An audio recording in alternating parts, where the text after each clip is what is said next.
महर्षि अगस्त्य अपनी पत्नी लोपामुद्रा को समझाते हैं कि हे देवी, सच्चा तीर्थ क्या है? सत्य तीर्थ है, क्षमा तीर्थ है, सत्य बोलना, प्रिय और मधुर भाषण तीर्थ है, दया और करुणा, सभी जीवों के प्रति दया का भाव रखना तीर्थ है, अहिंसा, मन वचन और कर्म से किसी को कष्ट न पहुंचाना तीर्थ है, संयम तीर्थ है, अपनी इंद्रियों को वश करना और अपने को सत्कर्म में लगाना तीर्थ है, कर्तव्य का ईमानदारी से पालन करना और दूसरों के प्रति दया रखना यह भी तीर्थ है, क्रोध, अहंकार और स्वार्थ को त्याग कर सद्गुणों को अपनाना यह तीर्थ है, दूसरों से अच्छा आचरण करना, उनके ज्ञान को बढ़ाना और जितने भी पवित्र कर्म है वे सब तीर्थ है।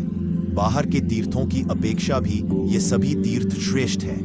जिन्होंने आत्मज्ञान प्राप्त किया है, उन महापुरुषों का दर्शन, सान्निध्य, उनका सत्संग। लोपामुद्रा कोई साधारण स्त्री नहीं थी।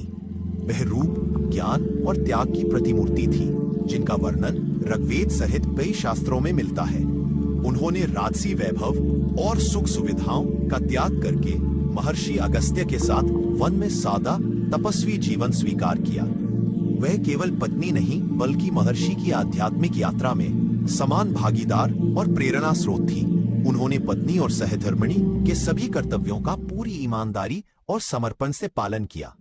उन्होंने संसार में रहते हुए भी मोह और आसक्ति से दूर रहकर गृहस्थ जीवन को योग की तरह जिया।